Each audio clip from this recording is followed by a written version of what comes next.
Shalom de Deus, povo abençoado! Este vídeo é para responder uma pergunta: o que é um ataque espiritual? Será que você está sendo atacado espiritualmente? Vamos responder essa pergunta.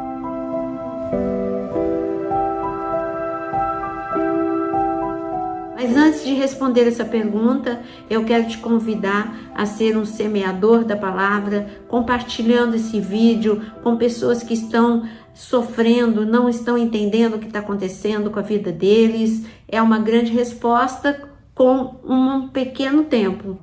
Nós vivemos num mundo em que nós temos uma tendência a entendermos que aquilo que é mais real é aquilo que eu vejo, é aquilo que eu toco. Mas não é bem assim. O mundo espiritual, ele é tão real quanto o mundo que eu vejo com meus olhos naturais. Adão, ele podia ver o mundo espiritual. Nós perdemos essa capacitação de ver claramente no reino espiritual. É claro que, através de Cristo Jesus, o Senhor nos concede dons. A alguns ele dá dons de visão, mas você não tem 24 horas visão espiritual. Então a tua tendência é acreditar mais naquilo que você vê com os seus olhos naturais. Mas nós temos, e a Bíblia não nos esconde isso, que nós temos um mundo real ao nosso redor, nós temos anjos ao nosso redor, nós temos o diabo que está ao derredor, os demônios que estão ao derredor, tentando tragar, se for possível.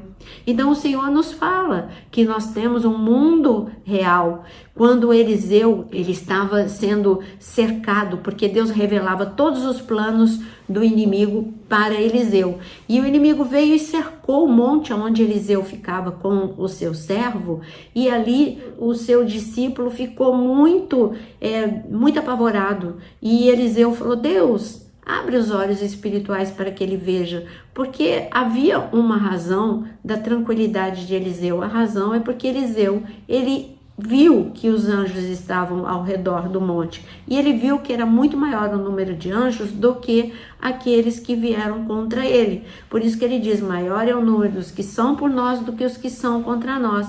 Quando o discípulo de Eliseu, Deus abriu os olhos e ele viu, ele se tranquilizou. Então é isso que eu quero te dizer. Você tem um mundo espiritual ao teu redor. A tua vida não é só uma vida de ataques espirituais. Tem muitas pessoas que tudo ela diz: não, eu estou sendo atacada, isso é um ataque espiritual. Não.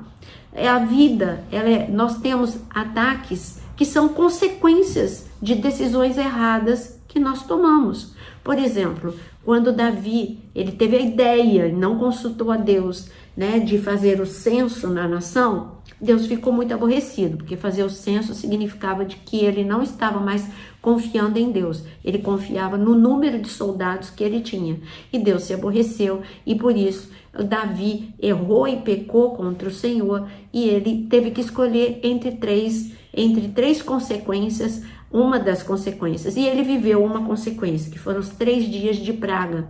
Então eu não posso dizer que esse foi um ataque espiritual. Não. Foi Davi e a consequência do seu erro. Assim como Davi, em outra ocasião, ele quando adulterou, e ele fez 2 erros consecutivos, adulterou e matou o marido de Batseba, não matou com as mãos, mas ele planejou a morte do marido de Batseba. Quando ele adulterou e Batseba engravidou, este filho que era fruto do pecado morreu. Foi um ataque das trevas? Não. Foi consequência do seu erro. Então eu já vi que existem ataques na minha vida que são consequências de atitudes, de decisões erradas que eu tomo. Deus nos diz: eu coloco a bênção e a maldição diante de você. Escolhe a bênção.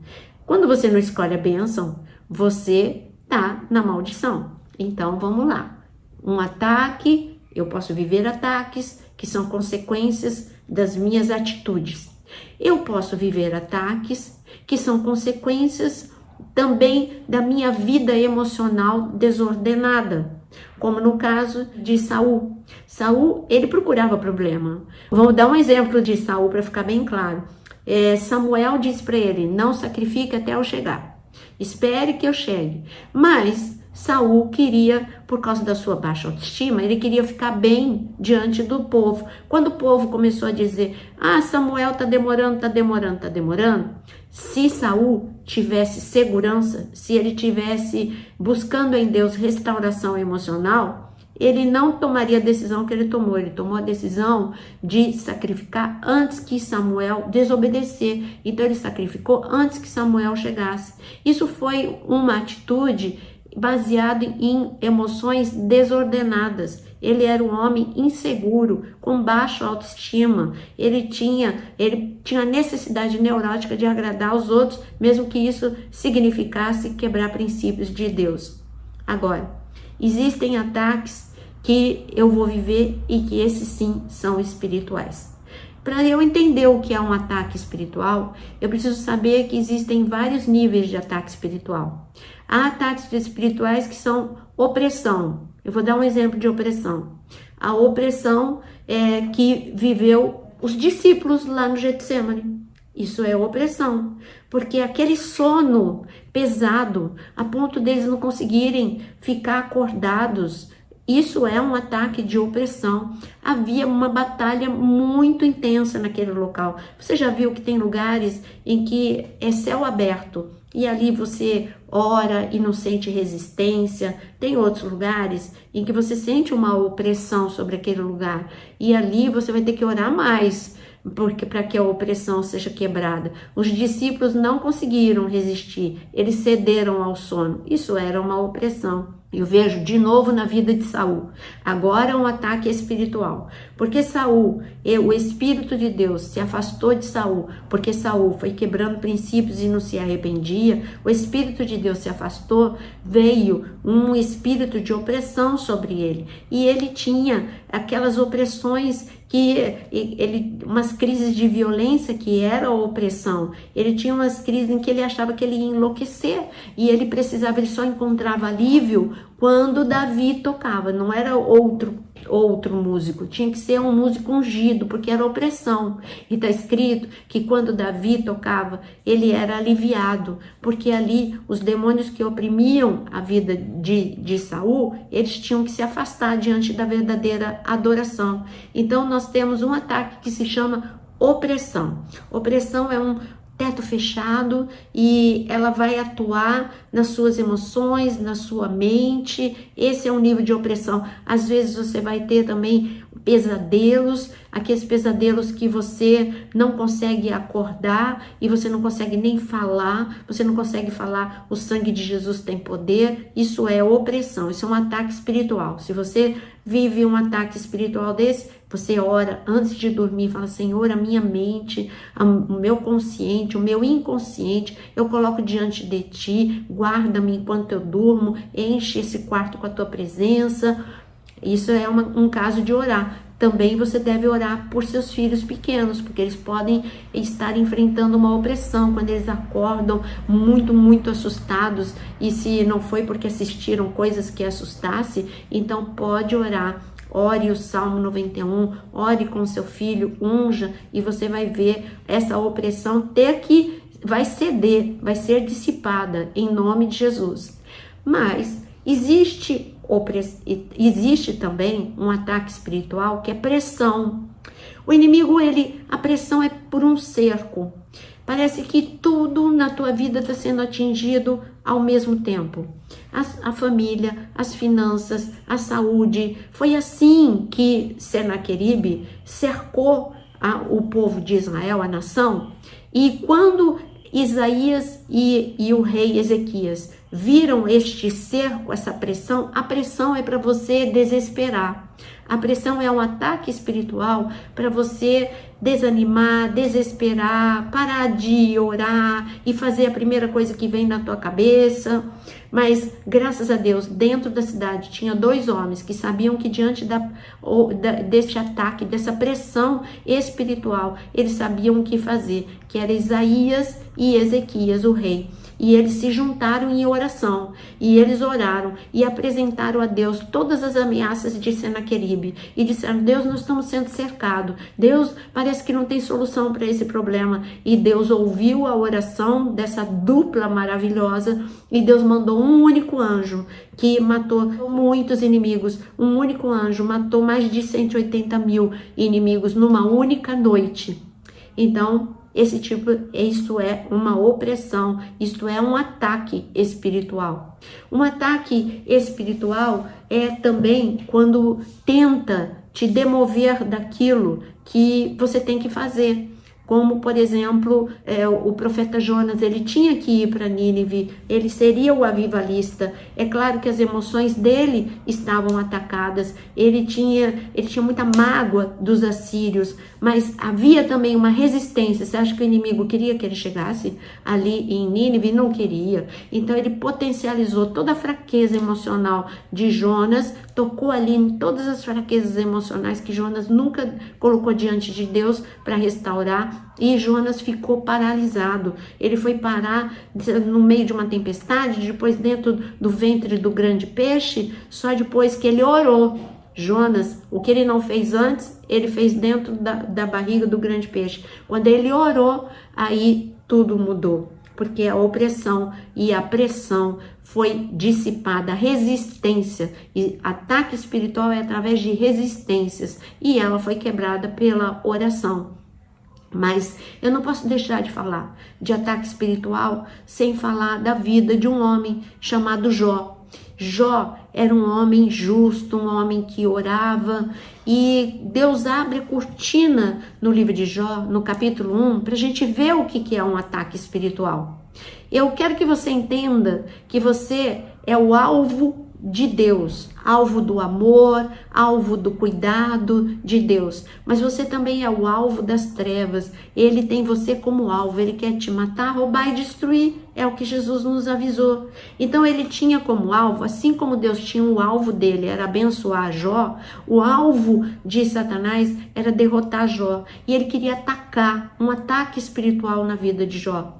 E ele se apresentou diante de Deus para dizer: eu não posso atacar, está no capítulo 1 do livro de Jó, eu não posso atacar Jó, porque o Senhor colocou uma cerca ao redor dele. Isso é tremendo a gente descobrir, né? Que Deus coloca uma cerca de proteção ao nosso redor.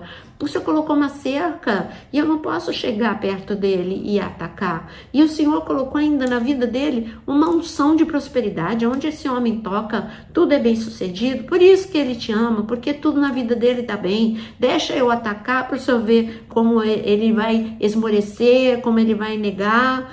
Mas o Senhor, conhecendo o coração de Jó, falou: diante de um ataque espiritual, o meu servo Jó não vai me deixar, não vai me abandonar, não vai amaldiçoar, não vai fazer nada, ele vai ficar firme na minha presença. E por isso Deus disse: pode ir, pode atacar.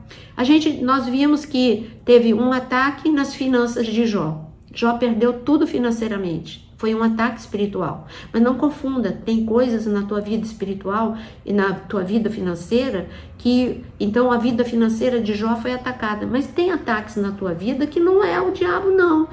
Você fez um investimento errado, você tem preguiça e não trabalha, ou você não dizima e por isso as suas finanças estão vulneráveis. Tem tantas razões, são decisões erradas que você faz com o seu dinheiro. Mas no caso de Jó, não, as finanças dele foi um ataque espiritual. E a gente sente quando é ataque espiritual. Então ele teve um ataque espiritual nas suas finanças, ele teve um ataque espiritual na sua... Existem enfermidades que são vírus, bactérias, tem enfermidades que é porque você não se cuida, mas tem enfermidade espiritual também. E no caso de Jó, ali teve um ataque na sua saúde, e foi um ataque espiritual. Mas você precisa pedir a Deus discernimento para saber quando uma pessoa ela está com câncer, e não quer dizer que ela está com um ataque espiritual. É simplesmente nossa alimentação é uma alimentação ruim hoje, com muito agrotóxico, com muita coisa que faz mal para a saúde. Nós andamos muito tensos, muito ansiosos, tudo isso faz mal, abaixa a tua imunidade, tem a hereditariedade. Nem toda enfermidade, a maior parte das enfermidades não é ataque espiritual. Você pode orar para ser curado, independente da fonte. Mas eu digo para você que há enfermidade que é ataque espiritual. No caso de Jó foi. Depois a família de Jó foi atacada espiritualmente. Também um ataque espiritual. Foi um ataque na vida dos filhos, na vida da esposa. A esposa que antes era carinhosa, agora falou, amaldiçoa o teu Deus e morre. Jó disse que não tinha ninguém para raspar as feridas dele. Cadê a esposa que não fez isso? Ela estava sendo atacada espiritualmente, a mente, as emoções dela. Então, Jó viveu um grande ataque espiritual. Mas qual foi o comportamento de Jó? Ele se rendeu? Qual foi o comportamento de Jó diante de todos esses ataques? Quando a gente chega em Jó capítulo 19, ainda nada de bom tinha acontecido na vida de Jó. Mas Jó começa, ali é o dia 1 da reversão da vida de Jó. Ali Jó começou, a oração dele já não era mais um lamento. Ele mudou a oração, ele começou a declarar, ele sabia quem era Deus e ele disse, eu bem sei que o meu Redentor vive e porque ele vive, ele vai agir, ele vai me resgatar dessa situação. Ele creu que Deus era poderoso para resgatá-lo da situação em que ele estava vivendo. Então, você já viu que existem ataques que são das decisões, ataques que são da vida normal. Por exemplo, quando um país está passando por dificuldade e você está com dificuldade financeira, isso não é um ataque espiritual, isso é consequência daquilo que todos estão vivendo. Como na pandemia, todos vivendo um problema financeiro. Mas eu digo para você que ataque espiritual é facilmente reconhecível. E o que fazer diante de um ataque espiritual? Ore, porque o Senhor é poderoso para fazer recuar, como ele fez na vida de Jó. E eu quero dizer, como o Senhor disse para Jó, e como está escrito no livro de Jó, os planos de Deus é que prevalecem na sua vida. Por isso, seja abençoado e receba a unção do Senhor neste dia, na sua vida. Que todo ataque seja dissipado na tua vida. A força de Deus e não a força das trevas sobre você. Em nome de Jesus, que o Senhor te abençoe.